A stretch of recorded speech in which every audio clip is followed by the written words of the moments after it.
kids were out in the front yard again, treating it as their own little park or something, and it really made me angry. It would be years until those little brats would begin to get a glimpse of what taking care of the most beautiful lawn on my street was like. I tried to scare them off with the water hose one time, but one of those parents, you know the kind, had the audacity to come to my front door and complain about it. What? The water hurt the kid? It was water. But what else can we expect from a child with a parent like that woman? I told her to go away and close the door before she took out her cell phone to record me. My grandchildren always told me to watch out for those people recording me. They said it would go viral or something. But this is when people get angry at you for offending them. At least that's what I understood. They also warned me about the phone calls from people pretending to be someone I know, or those that ask for my credit card number to verify a purchase. But I catch on right away. I don't trust credit cards either. And very clearly I remember this one poor salesman, the one selling timeshares. Carmen once tried to get me to buy one of those things, and boy do I remember the fight we got into. It was at a restaurant. It was all paid for, with extra salted steak and lots of wine. The men even had the documents right there, a stack of them by the widescreen to make their presentation. They promised access to one of the most exclusive beaches in Florida, one that would be available to me for 2 weeks out of the year, and that I could choose the dates I wanted to go, that it would be such a good investment and that I could sell it for much, much more. But I hardly fall for this stuff. I would describe myself as straightforward, blunt, honest. But Carmen said that I was being rude for asking them about how their offer was not a ripoff, and she would have stormed out of there had they not made us stay for free Disneyland tickets. Carmen wasn't around anymore though, so I started doing my own thing around the house. I finally got rid of the popcorn ceiling. The bathtub stopped clogging with all of Carmen's hair. But anyway, most issues were solved when she left, except for this one. The lawn would not stay green if those little monsters kept coming around. They tried everything, from simple keep-out signs to the signs with the beware of dog wording. Yet those little humans kept rolling down the tiny hill of my front yard and fell right into the garden area. I got a good look at one of them once. He was wearing baseball cleats, those spikes at the bottom of his shoes ripping out the fragile roots of the flowers about to bloom in that dark and perfect dirt. I stretched out my hand and pointed my index finger at him, and then I lifted my thumb in the shape of a gun. You should have seen the look on his face. I came out of the porch silently, but now that I think about it, that small sharp shovel in my hand probably wouldn't help my case with the brat's parents. But it got the job done. He just took off running. There were 4 that kept returning. Water Kid, Ponytail, Belly, and his younger sister, Booger Girl.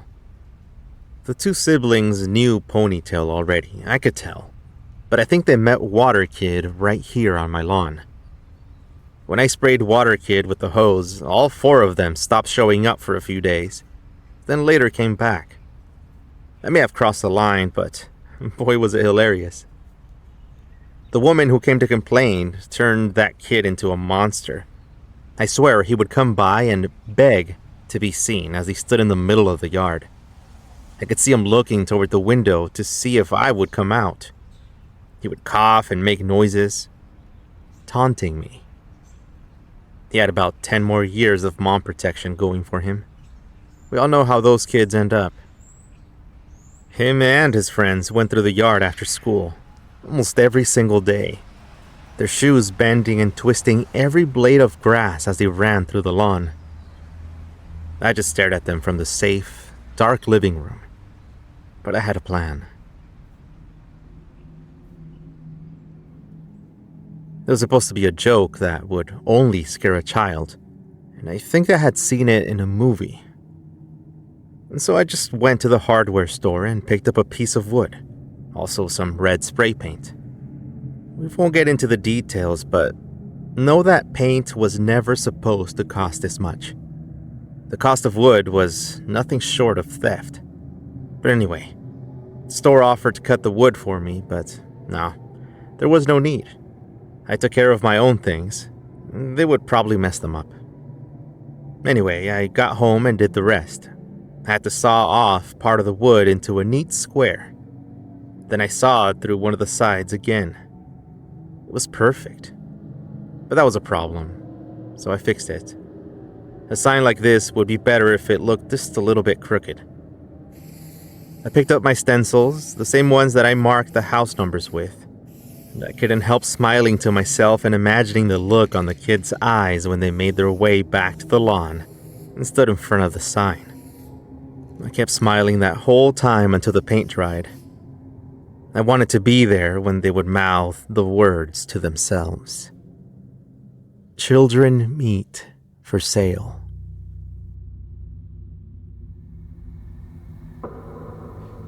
I waited until nighttime to put it up.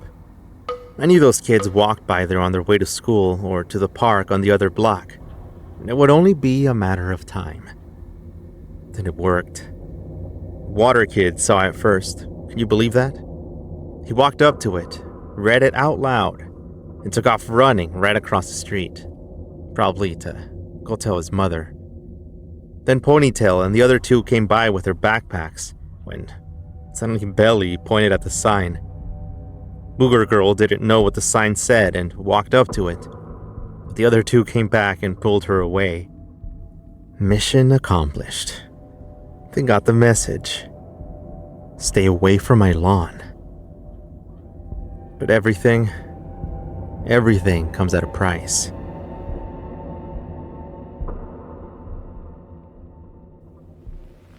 Part 2 of Meat for Sale is coming up right after this.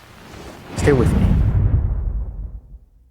This episode is brought to you by BetterHelp. It was something so simple, giving myself the time to sit down and write in a new place when I realized how distracted I had become with day-to-day life, something I had never thought about. And that's the thing, we're always figuring things out because we're constantly changing as we grow. What works for you today might not work tomorrow, and I'm glad that BetterHelp is there to help you with that journey of self-discovery from wherever you are. Therapy lets you do that and more as you answer the right questions, like multiple light bulbs turning on over your head. And if you're thinking of starting therapy, give BetterHelp a try. It's online, convenient, and flexible. Just fill out a brief questionnaire and you'll get matched with a licensed therapist. Remember that you can switch therapists at any time for no additional charge. Discover your potential with BetterHelp. Visit betterhelp.com/scarystory today to get 10% off your first month. That's BetterHelp, HELP.com/scarystory. I laughed so hard that tears started rolling down my left eye as I went out to the porch and pulled the sign down, then placed it inside by the front door. It reminded me of the time I scared off the squirrels from stealing from the bird feeder by using a bicycle wheel, or the time I scared off a guy who peeked into my car when I was taking a nap outside of a Denny's diner. My daughter had gotten me a GPS thing that I didn't know how to turn off, and, of course, someone was going to try to steal it. But as his face looked into the window, I jumped up and said hello. He bumped into the car behind him and then took off running. It was my thing, you know. Justice, I guess you could call it. People should get what they deserve. I even started defrosting the cheesecake to eat it later that night. Good moods don't come around often at this age, let me tell you. The news had just started, so it was around 6 p.m. A beautiful slice of cheesecake on a paper plate on my lap, when I heard a light knock on the door, then chatter from outside. I walked over to the kitchen window and looked. The fake red curly-haired woman in her flowery dress, scrunched up face, and Water Kid about 2 steps behind her. Yes, there was his mother again. I cracked the door open and asked how I could help her, and she said that she wanted to talk to me, moving away from a cell phone she was holding up toward me. They said I didn't want to talk, especially with her cell phone right in my face. So I tried to shut the door, but she put her foot in there. Not a problem. I gave it a kick and she howled and yelled. I think this is what made it worse. Her voice only grew angrier as she spoke even more and more, and I kept trying to shut the door. She yelled out, calling me God knows what, and said that I was kidnapping children and turning them into meat. I couldn't believe my ears. I still chuckled a bit. But this was the thing my grandchildren had warned me about. Even my daughter had brought it up. Phones can make it go famous on the internet, she said. I could get fired, harassed, or even shot. But I had no job anymore. Retired, thank you very much. And if anyone did the harassing around here, I knew it was not the other people. I could admit that. I mean, not to a court of law, but to you, of course. And getting shot? Well, I guess that changed things. I hadn't gotten a new gun ever since Carmen threatened, supposedly as a joke, to shoot me in my sleep. That thing went on sale so fast at the pawn shop, my dinner hadn't even cooled down when I got back from it. But that internet thing, that happened to my friend Dave, you see. He always got carried away with things, a bit much, even for me. He was doing some fixing to his backyard and asked for gravel that he knew he had to order ahead of time. It's something to do with the computers messing up, I think. And so he called, but was told he needed to place the order on the internet. That old guy is worse than I am at those things. How was he supposed to figure it out? So he went to the store and they asked him to download some program for his phone. And I understood why Dave lost it. He just asked to talk with the manager to have them order it for him, but he said that he couldn't help him. I don't know if that's exactly how it went, but that's what he told me. For 30 years, Dave had been going to that same warehouse, sometimes twice a day. So of course, I imagine he let them have it, and someone happened to record on their phone what happened. And I think that's when it started. They somehow figured out where he lived, and he started getting phone calls. People calling him entitled and that he should be ashamed of himself. He did have a short temper. I never got to see what happened after that, but I didn't give it too much attention. But I think that's what made me think here. Because here I was with an angry woman with a phone on my property, and I needed to think fast before the same thing happened to me. She walked along the porch and to the other front window and tried recording inside my house, all while speaking to somebody, I don't know who, while recording, announcing to them that she was going to file a complaint and everything. The woman went all out. Waterkid was going to have some trouble once he grew up if he always depended on his mom to fix things for him. And then it happened. Over the next several days, I started getting people knocking on my door. Reporters, they said. They wanted to talk about the incident with the kids and what I was doing, what I did for a living, and how I explained myself. Now, these guys are intense with their questioning, and they don't take answers very well. They simply fire question after question, and I refuse to answer anything. I know my rights. I didn't know how big it had gotten until I got a call from Carmen. She had apparently read my story or seen it somewhere. I don't know, but said that I should stay quiet for a bit, not to talk to anyone. If she was giving me advice for my safety, I was probably in trouble. Then I got a call from one of my daughters who lived a couple of states over by now. She told me she had heard about me on the news and if everything was all right. I explained to her the thing about the sign, the joke I made. She laughed but said to simply keep it to myself for a little while and that people would forget. She knew my sense of humor. And she was right. People did forget. But it really made me think about how people take things too seriously nowadays. When I was growing up, things were simpler. A bully went away with pure muscle. Jokes were jokes. There was no point to it, though. I always felt like I needed to keep my opinion to myself. Except with the old friends, I guess. The ones that were still around this godforsaken town anyway. And thank goodness nobody recorded those conversations. A couple more days after that, the phone calls from the reporters stopped. And over the next week, the neighbors stopped lurking around the front yard and taking photos. I could finally take out the trash without feeling the eyes from the houses across the street staring at me through the window. But it was one of those things that I'll never forget. I mean, the sign was funny. Well, to me. And I still kept it in my garage. It made me laugh whenever I passed by it and remembered the whole ordeal. The reporters and Water Kid's mom only made me laugh even more. I mean, you've ever seen wide eyes with eyelashes that reach a hairline? Yelling and spitting in anger in front of a little chicken kid? Speaking of that, the kids stopped showing up in the front yard, so my mission was indeed complete. And that was the whole purpose of this thing. But still, there's something. Only one thing that really bothered me out of this whole situation. And I thought about it at night sometimes. And how they got my number.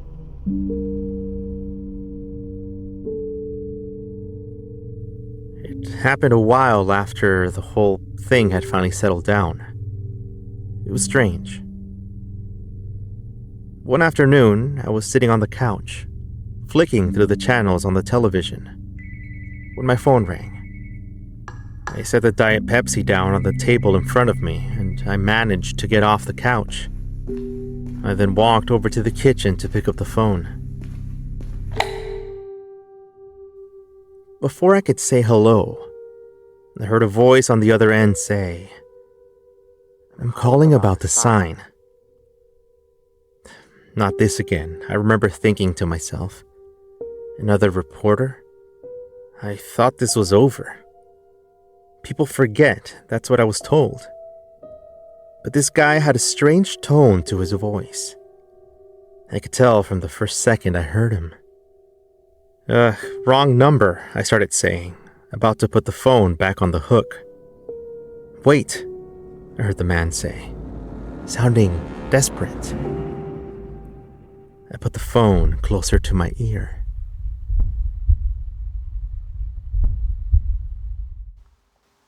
"How much is it?"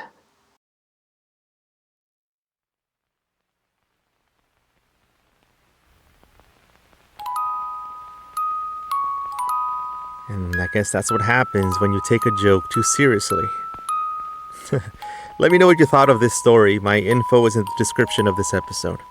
And you know, it's interesting. One of the most popular episodes on my other podcast, on Scary Mystery Surprise, our Thanksgiving special episode called A Taste for Human Meat.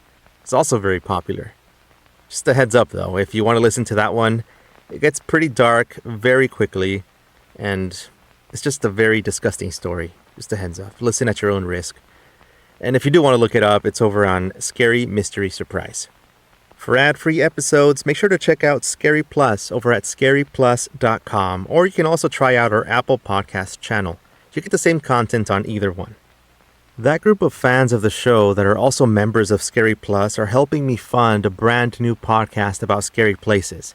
And of course, for all the stuff that comes along with managing all these shows. Anyway, thank you very much for listening. See you soon.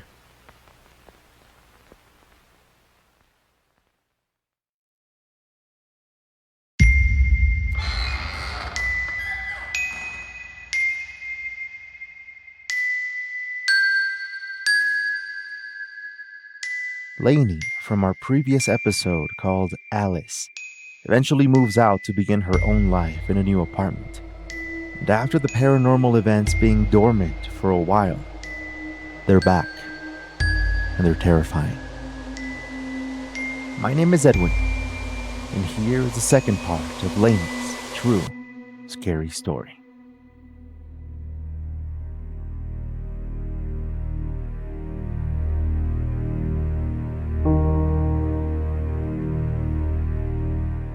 We had just moved into our apartment. We were on the second floor. When we first moved in, we had no problems. We loved the apartment. I was pregnant when we had moved in, and I was due in March of 2019. I gave birth. When we brought him home from the hospital, he had his room, we had ours. We had it all decorated and set up. Once we brought him home, it was really weird. He couldn't settle in his room. Of course, it's a baby, but it was really odd because he slept great in our room. Like he was okay, but then if you put him in that room, he was just super unhappy. He would not calm down. We even noticed ourselves. Me and my husband, of course, married people argue, but we were both getting super aggressive. That wasn't like us either. And a lot of people are like, oh, it's just because you have a baby. The room got really cold. It was freezing cold in his room. It was just super uncomfortable. I called maintenance. There was nothing wrong with the ventilation to his room.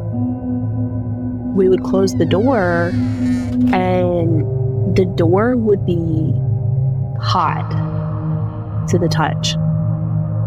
Extremely hot to the touch.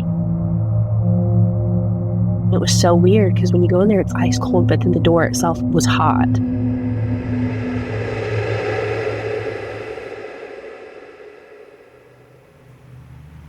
My husband was working night, so me and the baby, we would be home by ourselves. He would sleep in the room with me. Well, I needed something out of his room. I go to open the door and the candle was just burning hot. I was like, what is going on? So I opened the door because I had to get it out of the room anyways. There was a black figure with red eyes standing in the corner of his room. Just standing there. I shut the door. I called my husband, freaking out. I'm like, I don't know what to do. My husband, he came home. We didn't see anyone in the room. It was gone.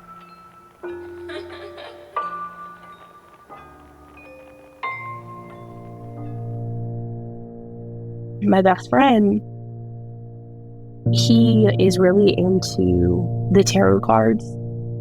And I was talking to him and I was like, I don't know what to do. He came over and he saged the house for us. He was like, something's got to be going on. I asked him, I was like, do the tarot cards and they answer questions? And he was like, yeah.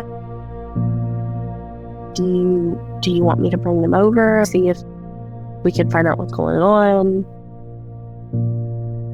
He brought them over, and my son, we had his swing set up in our bedroom for him to sleep in. I had the baby monitor pointed at him so I could see him, make sure he was okay. He started asking questions. Did something happen here? He'll flip the card over. Yes. Is somebody trying to hurt us or hurt the baby? The card, I guess he flipped it, was kind of like a maybe. I was sitting in a recliner type seat and he was sitting on the couch and my husband was sitting next to him. He looked at me and he was like, Lainey, I know you want to ask this question, but I don't think you're going to want to know the answer. I just want to know. And I asked, I said, is there something in the room with my baby right now? He flipped that card. Yes. Immediately, the monitor went black and my son started screaming. I flipped that recliner getting up to run back there to make sure he was okay. But within seconds of me asking, is somebody back there with my baby right now? He lost it. The monitor couldn't see anything. When I went back there,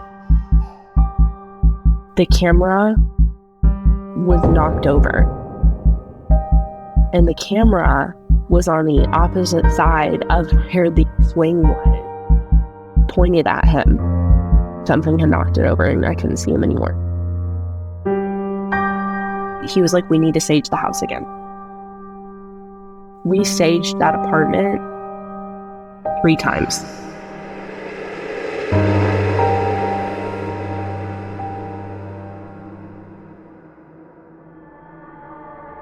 We were a month away from our lease, and things kept happening in the apartment.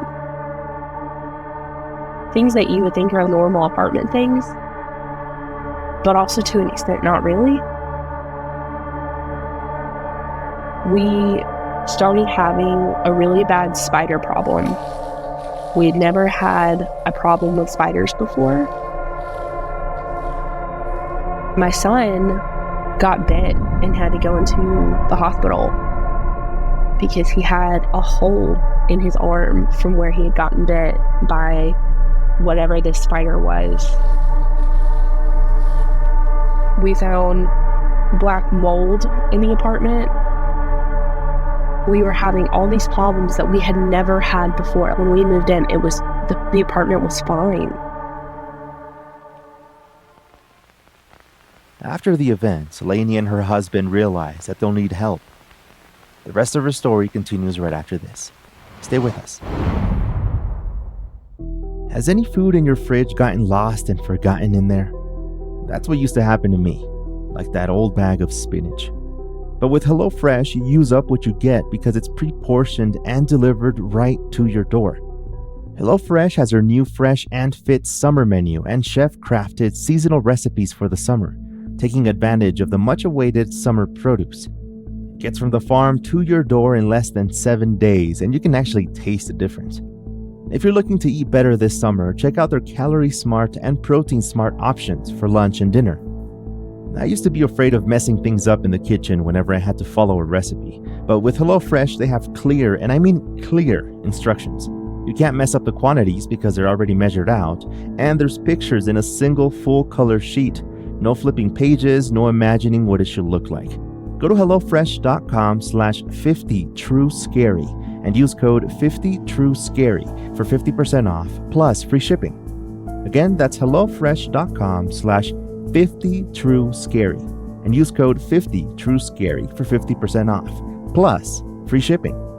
HelloFresh, America's #1 meal kit. He saged it 3 different times. We were still having problems. One night, my husband was home. My husband was in the kitchen. I was sitting on the bed with our baby. And I was like, John, are you in the hallway? And he was like, no, I'm in the kitchen. Why? There was a figure on the wall. There was a man in my hallway. Or what it looked to be a man. We don't know. Clear as day. Like, there is a person in the hallway. I took a picture of it. I still have it. I still have it on my phone. Immediately, I had my phone next to me on my bed, and I quickly took the picture so I could show my husband. There was somebody in that hallway. My husband was reaching out to everyone to ask for help of like, what do you think we should do? Because it was affecting me, it was affecting our son. It was so weird. The presence in that apartment, it was like the minute that you walked in, you felt like something was just sitting like on you. It was so tense. The minute you walked out of it, it was a breath of fresh air.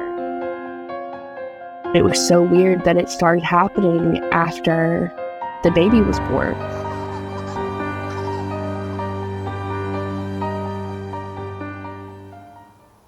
One night, I looked out my window in my bedroom. There was a woman. She was in a gown. She had a walking stick. She did not look like from our time period in any way, shape, or form. I told my husband about her. I was like, somebody's outside the window. I was on the phone with him. And he was like, well, take a picture. I looked down at my phone to take a picture. She was gone. She had looked up at the window and saw that I was looking at her. And when I went to take the photo, she was gone. I asked my neighbor downstairs, hey, did you see a woman last night standing outside? And she was like, no, why? I even asked the front desk at the leasing office, is there a woman that maybe walks around at night, has a cane thing, like kind of like a staff? And she was like, no, why? And I never saw her after that, but she saw me. That terrified me. Something is going on. The apartment itself, we didn't feel safe. We were terrified. With my baby, it was so whatever was in that apartment wanted our baby. We couldn't leave him in his room. He would scream the minute that he was alone. But after that night, when I saw that figure in the hallway, I never put him back in my room again.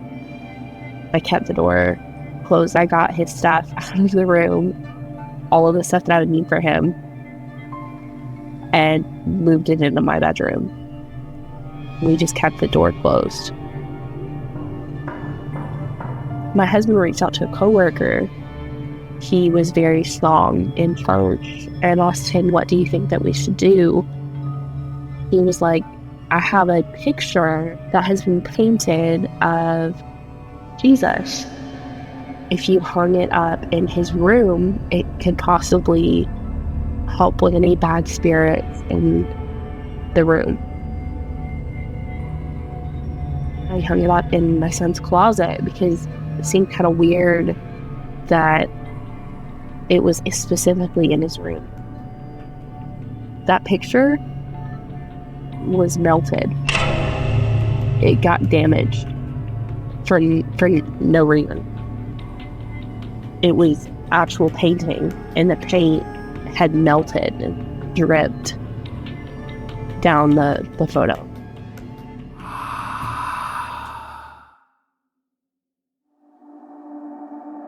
Whatever was in there did not want us there. The things just kept happening. The black mold, the constant bugs in the house where we never had problems before. It was nonstop. After I saw that guy in the hallway and I took the picture and I showed my husband, we were like, we have to leave. We can't. This is too much. We didn't know what else to do. We kept staging the place. We were doing salt on the windowsills, blessings over the house. My mom is very strong in her faith, and my mom even came in, put her hand on that door, and she was like, something's there. My mom was like, yeah, no. You gotta go.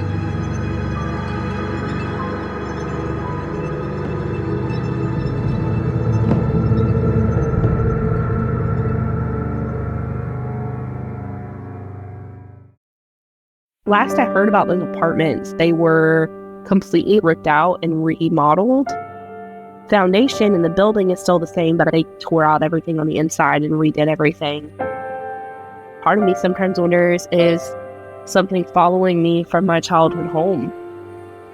Are they connected?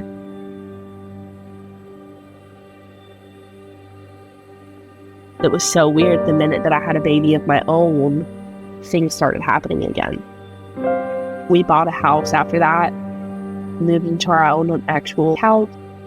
we haven't had any problems since then. Is it the same thing that from when I was a kid, or is it something different, or what is it? We're not really sure what that was, but as for my childhood home, I still wonder if something's still there, standing in that window. Whatever was in that window was massive. It was very tall and very, very intimidating.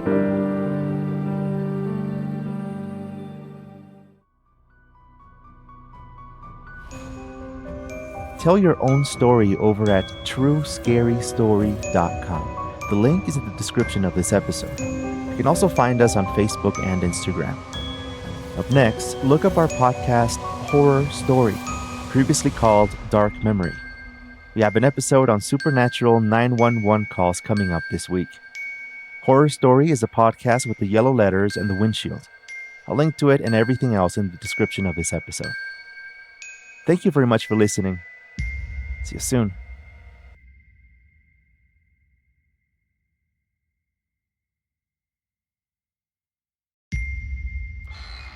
We have a bit of a special episode today on True Scary Story with Jim Harold from the podcast Jim Harold's Campfire, who's here with us today to share one of the strangest caller stories he has ever received. But along with that, we also have a short story that's familiar to me, because my family is used to the buses along the US and Mexico border, where the story takes place. My name is Edwin, and today we'll hear Jim Harold's and Daniel's true scary stories.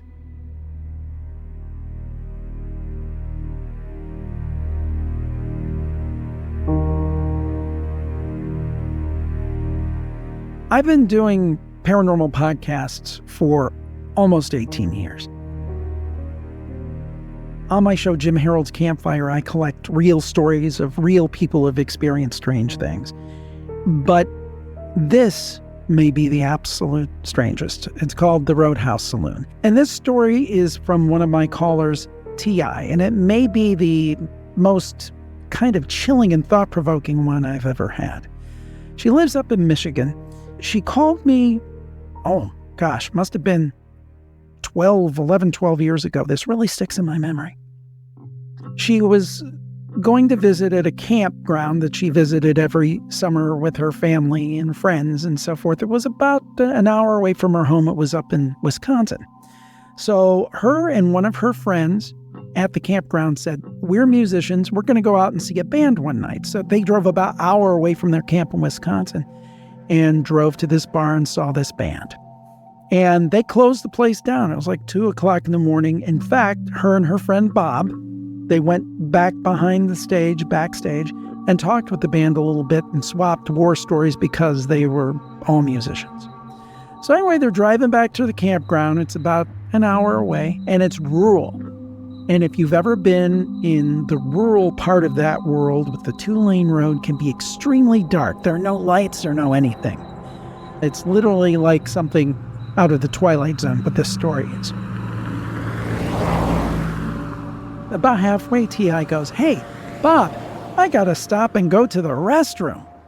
And Bob says, "No, unless you want to pull up a tree, we're stuck." And she said, "That's okay, just drive fast." Not 5 minutes down the road, they see this bar, wide open, lights, neon. You can hear the music pumping out, cars in the parking lot. I thought, that's weird. Everything's supposed to be closed at 2 a.m. It's a law. But they didn't look a gift horse in the mouth. They said, "Let's go and let's take advantage of the facility."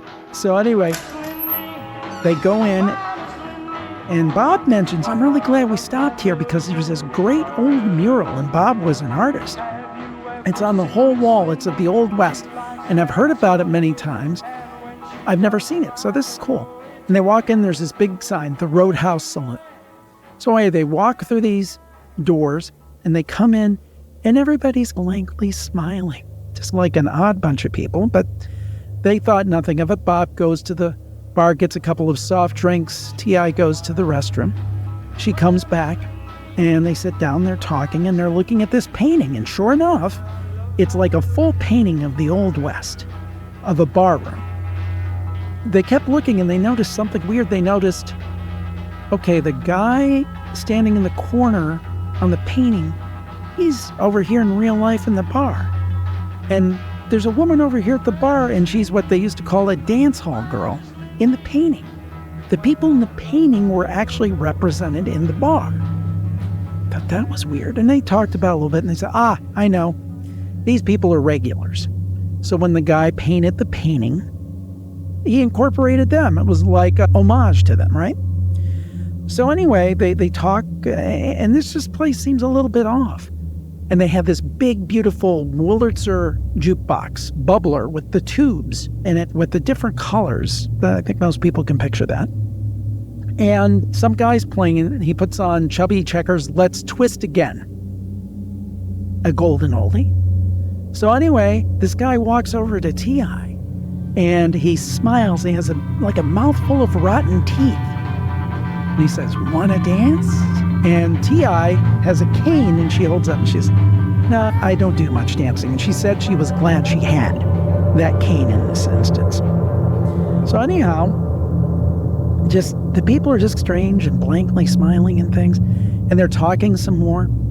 And they look at the painting on the wall, and they notice something they didn't notice before. You know how in the old Western movies they would have the double doors that swing back and forth, right? Like where the villain would come in and come through the doors and say, "I want to speak with, I want to have a showdown," that kind of thing. That had the doors there, the wooden doors. But they noticed something they didn't notice before. They're like two misty columns in the doors. And one is shorter and one is taller. And they keep telling us, "Weird, we didn't notice that." And they talk some more and they look back, and it's a little more developed, almost like a Polaroid, old school Polaroid picture would develop. And one looked like a woman and one looked like a man. They talk some more, they look back, and the features and what they were wearing came into place. One was much taller, one was much shorter. The woman had curly hair. Coincidentally, T.I. had curly. Then they noticed the woman had boots. And T.I. had boots. And as it developed more in, they noticed the woman had a cane. And T.I. had a cane. And it was basically Bob and T.I. developing into this picture. At that point, I think like any logical person would do, they said, "Let's get the hell out of here." So they get up and they're going out, and these people are like, I don't know if you can't see me on video, but they're waving, "Come back," and blankly smiling. And they don't. And they go out and they close the door. Everything goes pitch black. Neon signs out. Music off. Place closed like it was never open. Turn around. There aren't cars, plural, in the parking lot. There is one car. Their car. So they leave. Now that would be an incredible story if I left it at that. But there's more. T.I. is a much braver soul than I am. So she, a couple days later, decides to go back. And she takes a friend of hers. I don't know if it was a friend or her sister, but they go back, and they go earlier in the evening. It's about 8 o'clock at night. They go back to the Roadhouse Saloon, and actually is there. She goes in. There's a young lady as bartender. Place is pretty empty. She goes over to the jukebox, and there is a jukebox. But there's no Chubby Checker on it. No Let's Twist Again. And oh, by the way, it's not the old Wurlitzer jukebox with vinyl as was originally. It is what at that time was a modern jukebox with CDs. And again, no Chubby Checker. So she walks over to the bar. The mural is still there. They are not in the mural, though, T.I. and Bob. But everything else is the same about the mural. They talk to the bartender, and she says, "I was here a couple nights ago, and there was this big, strapping, good-looking bartender. Where's he?" Joking around. And the woman said, "You must be mistaken. The only two people that bartend here are me and my elderly father." And with that, T.I. leaves and has never been back since. Couple additions to this story, though. Couple of additions. One, the place actually exists. The mural actually exists. On my YouTube channel at youtube.com/Jim Harold, I have a video where right before the pandemic, 2019, I went up and spent a few hours with T.I. and had her recount that story. It is one of the most believable stories, and she's one of the most believable people that I've talked to in the 14 years that I've done the campfire. I absolutely believe her. The place exists. We have photos. Chad Lewis, the great cryptozoologist researcher, went up there and took photos, which I incorporated with his permission into my video. And in 2019, I had called there, reached the place. At that point, it was open, and tried to get somebody to comment and wanted to incorporate them in a podcast or video. Could not get them. But the point is that at least as of 2019, the place did exist. The mural did exist. And having met T.I., I believe her even more than I did on that initial call. And that is my favorite all-time story on Jim Harold's Campfire. It's one to remember. Edwin, thanks so much for having me on the show. Now, listeners to True Scary Story, since you're listening to True Scary Story, you must love scary stories. And we've got a bunch over at Jim Harold's Campfire. True stories from real people, unvarnished, raw, and they come on and share their stories. And along with True Scary Stories, we'd be most appreciative if you would add Jim Harold's Campfire to your weekly rotation. And you can find it on Apple Podcasts, Spotify, and everywhere fine podcasts are heard. And thanks again for the opportunity to be on the great podcast, True Scary Story. Thank you very much for coming on, Jim. You can also hear one of my personal stories on his show over on Jim Harold's Campfire. I'll link to it. And as promised, we have a short story from Daniel coming up right after this. We have a great deal here. Okay, so you know how I was waiting for the bulgogi bowls from HelloFresh last time? Well, we have more stuff now. Flavor is in full bloom at HelloFresh, so enjoy the taste of spring with chef-crafted recipes, now featuring ripe, seasonal ingredients delivered right to your door. With HelloFresh, you get to skip the grocery store and go straight to the fun part. As we celebrate Asian American and Pacific Islander Heritage Month this May, you can try, for a limited time, authentic recipes created in partnership with Chef Surbi Sani of New York City's Togmo restaurant. Anyway, I proved this myself. Getting exactly what I need to cook a recipe saves money. It's a great feeling knowing that you used up every last ingredient in the box and nothing went to waste. Everyone at home loves trying out new meals, and we have our own favorites. You guys know mine already. As promised, here's how you get your free stuff. Go to HelloFresh.com/TrueScary16 and use code TrueScary16 for 16 free meals plus free shipping. That's HelloFresh.com/TrueScary16 and use the code TrueScary16 for 16 free meals plus free shipping. Easy, fun, and affordable. That's why it's America's #1 meal kit.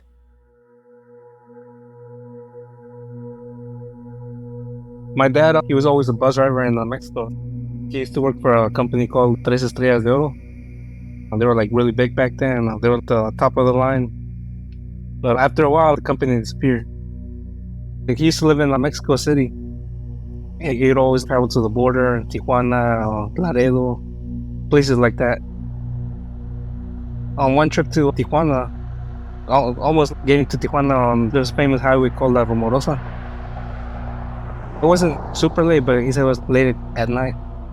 He says that on one of the curves, a random naked man just appeared, and he ran across the front of the bus. So my dad wasn't able to hit the brakes on time, so he hit the guy. And my dad wasn't the only one seeing it, because the bus, he had some passengers inside. He pulled out to the side of the road and then got his flashlight and he started like inspecting, see what happened. He says he couldn't see anything. The bus had no damage. He got a little freaked out. He doesn't know what really happened, so he decided to continue. He says that while he was driving, it just looked like a random, he said it was a man, but he was like fully nude, like no clothes. And he says he just ran in front of the bus, and like the passengers even felt, and they saw it that when he ran them over. But he says that he got off and there was nothing there. The passengers, they were talking about it, because I don't know if you ever been to Mexico, and the buses, basically we're sitting right next to the bus driver in the front. there's like the passengers like sitting in the front, like they witnessed it. And when you hit something like a bump on the road, like you feel it. So not everybody saw it, but mostly everybody felt the bump. And they got out to check what happened. Says there was no blood, no body, no damage to the bus. He was pretty freaked out.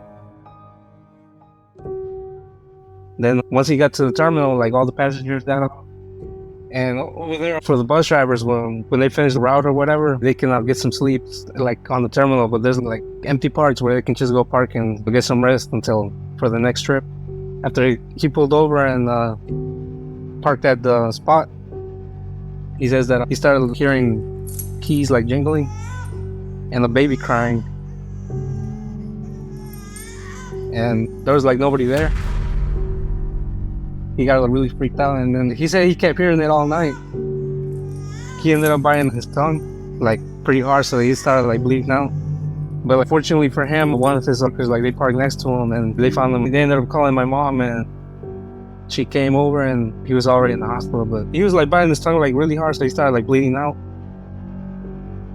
So fortunately for him, somebody found him, one of his co-workers. And they ended up taking him to the hospital. From what I remember, from what he used to say, he says that a lot of his co-workers, they would see things, but nothing like that, like what happened to him, but they would see like random stuff.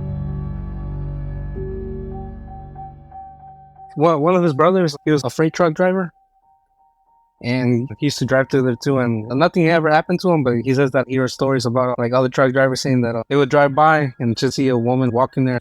He knows other people that they say that when they would drive by there, they would see sometimes a woman walking, and if they drove past her, like next thing you know, they turn around and she's sitting right next to them.